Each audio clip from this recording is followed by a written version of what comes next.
Education equals hope, a world where dreams take flight. Together we can make it so, transform the day from night. Good morning and welcome to the Education Equals Hope podcast. Hopecast, because that's what we're all about. My name is Celeste Bundy and I am the Executive Director of Education Equals Hope. Education Equals Hope exists to provide for the education of students who are living in desperate and difficult situations. And the point of our podcast is to keep you, our wonderful community of hope, and our dear friends and supporters all over the world, including here in Uganda, informed as to what's happening with our ministry. Our organization, as you guys have heard over the past couple of months, we've grown. You get to hear from Cameron and Jorge Luis consistently in Ecuador. And so we're just popping in this morning from Entebbe, Uganda with our dear friend, Patrick. Patrick Mwesigwa. Yeah. So Patrick, could you tell our audience a little bit about you? I'm Patrick Mwesigwa from Uganda, mainly western part of Uganda, Mbarara city. I'm married to Jackie Akampa, and we have one kid called Jason, and all these kids God has brought in our care. The 32 of them. So wow. Excited to serve them. Yeah, that's amazing. So when I first met Patrick in July of 2022, we were just getting to know each other, and I said, Patrick, how many kids do you have? Not thinking directly about your family, but you were like 23. And I was like, wait a second. And so in just a little over or under 3 years, your impact at RADOS, which is your safe home for kids who were currently living on the street, has grown to impact 32 children. Yes. Yeah. So tell us a little bit about why you wanted to start RADOS. I started RADOS. I had just finished my high school and I was looking at the university. I'd just done one year, and COVID-19 hit my country so bad. Everybody was running to their homes, and there were these kids on the streets that had nowhere to go, that had no food, that were homeless. So I'd grown like that. I had no home when I was a little young, and I was raised. Mm-hmm. Yeah, so the word has raised me. And when I was seeing this, touched my heart so much that I have to do this. These kids are in the situation I was in. So I jumped into rescuing them, giving them a home, food, and education. Yeah. We talked a little bit about, guys, we're technically 5 years out from the pandemic, but it's still impacting lives. So, and in this situation, it's impacting lives in a positive way because you saw a very desperate and difficult situation. Can you explain a little bit about what life was like in Mbarara during the pandemic, like with curfews, what the environment was like for these kids who were living on the street? We had the curfew by 6. They wanted no one on the street. 6 p.m.? Yeah. Okay. And these kids were outside. They were hungry. They had nowhere to go, and the police were running after them. Yeah. Yeah. So I felt a big space to fill to help these kids. I couldn't, of course, help all of them, but I picked the little ones that needed that care, that needed a home, and I started rescuing them into our home.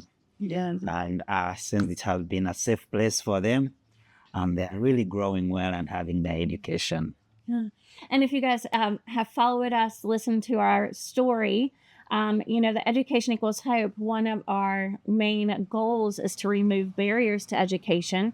So obviously, if you are living on the street, you're not going to school, right? Sure. So providing this safe place for kids to have a healthy home environment, a wonderful father, and an amazing mother and Jackie.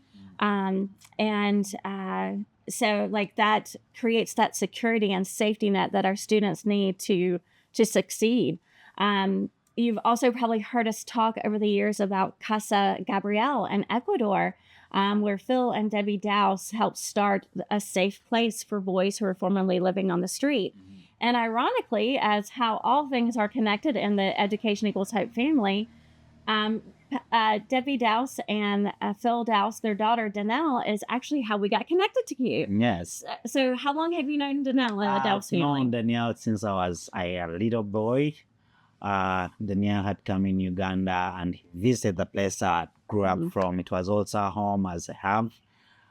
So it's when I met her and she has seen me grow. She has supported me in school. So I felt extend this father heart of God to these fatherless kids. Yeah, so it's amazing how a connection. Do you remember what year it was that Danelle came It over? was 2011. Wow. Yeah. So a friendship that was made 14 years ago Yeah. is now helping 32 children have a safe place to stay, to have a school at the home, right? So the kids at RADOS actually get to be homeschooled, which is amazing because, again, that's that safety net that you and Jackie have helped create to bring in the best of the best teachers to help them learn. Mm-hmm. So what does an average school day look like for the kids at RADOS? The school day is always fun. A lot of fun, I'm sure, with 32 kids in a classroom. Mm-hmm. Yeah, it is always fun. And they have space to run, play, and to have that environment a kid needs, to grow and to. Yeah. And tell us a little bit about what they learn. I know we were talking last night about in primary school, which all of our students in RADOS are in, because they range from 3 to 14. Is that right? So so they're in first, or like kindergarten to a 6th grade equivalent in the States. What subjects are they learning in school? We are learning science, and that's social studies, English, and mathematics, and then CRA, Christian religious education. Wonderful. Great. So they're getting that holistic development, not only an educational support system, a familial support system, but also that Christ-like investment and to know that they are loved and seen and valued. Everything that we all want to know, right? I know that sometimes it's difficult to see someone living on the street to choose to make eye contact with a houseless person, or to treat them as a dignified human being, because we don't understand that situation, but you do. You grew up on the street? Yeah. When I was little, young, 3 years, I had no family, so life was really hard for me until I was rescued into a home where I grew up. So I've seen that life. I've seen the fatherhood of God, and that's what I'm extending to these kids. Wow. Well, thank you. Thank you for seeing the unseen, for walking with these kids who had no family. As they are. That's how it was. So we share communities, and it is my big art to help them so they can also grow and be men and women God wants them to be. Yeah. And so I think like a note of encouragement or even a challenge for our community this morning would be, who is in your peripheral that you do or do not see? I'm feeling challenged as I even say those words out loud, of just making sure that I am present for those around me who may be suffering from addiction or homelessness or domestic violence. If you guys have an organization that you think is doing a great job, if you can post those in the comments, we'd love to support the people that are doing work like Patrick is doing here in Mbarara in the States. So we're all in this together, right? We're all in the kingdom work of bringing hope to our friends around the world. So kind of speaking of that bringing hope, share a story with us of a student at RADOS who who you have seen the joy of hope in their life. We'll talk about this little kid. This is the youngest kid we have now. Okay. He made 3, but he was 2 last year. And what's his name? He's called Carlos. We met Carlos so young. Okay. Yeah. He was crippled. He couldn't walk. He was growing with that apparel just on the streets. And he was so young. He was so dirty. Wherever he wasted, it is where he stayed. So when we rescued Carlos came under our care.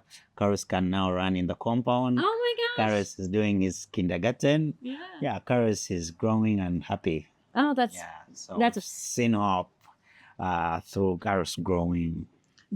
Were you able to take him to the doctor to determine why he was paralyzed?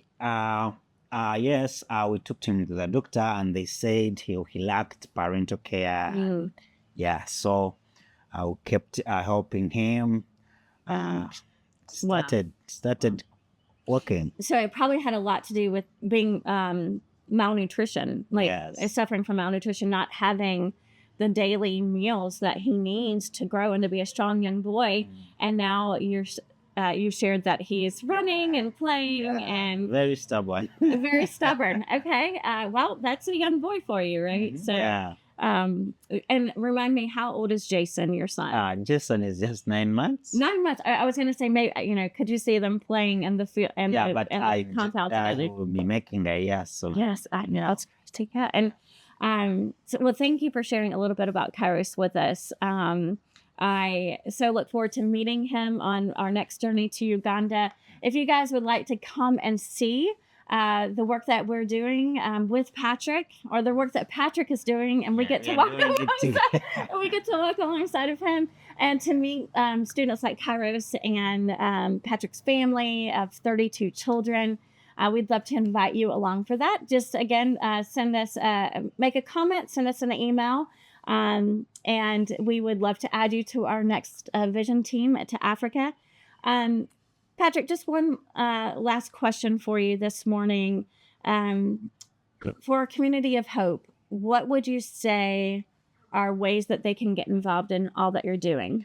Probably now at the house, we have a need of beddings. Okay. Yeah, mattresses, towels for our kids. And then we have this big vision as a ministry, as an organization, to have a home, the land, and a home established.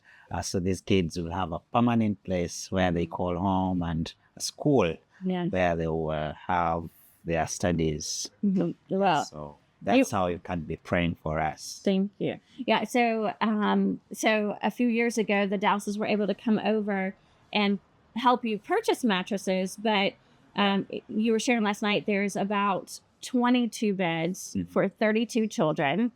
We can all imagine what it's like to have multiple people sleeping in a bed, bedwetters, things like that. So those mattresses that were purchased previously that we shared about are, it's been about 3 years. So it's time to get new mattresses and bedding.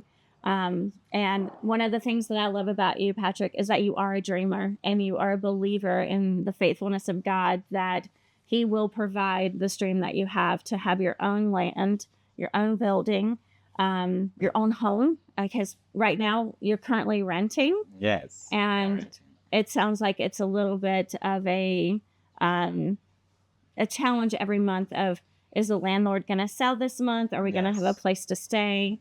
And the place we are in floods when we have rains. Yeah, that's not good. Flooding, especially because then the flooding brings mosquitoes. And mosquitoes bring malaria. Lord, be with us, help us. Well, guys, if you can just join us in those prayers for Patrick. And for the 32 children that are part of this beautiful community, for the daily needs, the monthly budget for RADOS is about $2,500 to impact 32 children. We were doing a little bit of math last night, and the average per student for food is about 14 cents for a month. for them to get 3 meals. So, you know, if you would like to get engaged with our work with Patrick and RADOS in Mbarara, Uganda, please visit our website at educationequalshope.org. You can Give Hope, click Give Hope, and make a donation. You'll see RADOS, RADOS on the website. If you want to learn more about what we're doing, you can go to Where We Work, Uganda, and then you'll see an option to learn more about what Patrick is doing. Patrick, thank you for making the journey on a bus here to Thank you Entebbe. for making it in Uganda. Yeah, From it's father. awesome. It is so awesome always to be with you. Thank you for your heart. Thank you for the hope that you give. And thank you for all you do to make this world a better place for others. Yeah. So. Well, we couldn't do it without the Patricks of the world, and we certainly couldn't do it without you, our community of hope. So thank you guys for being on this journey. I'm so grateful to join you in the podcast. Yes.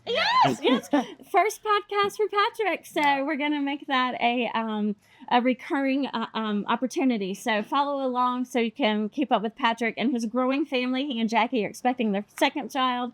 And I'll be praying for the health of Jackie and that baby as well. And safe journeys home to Mbarara. Check us out on Facebook and Instagram to learn more about our work. Thanks, guys. See you soon.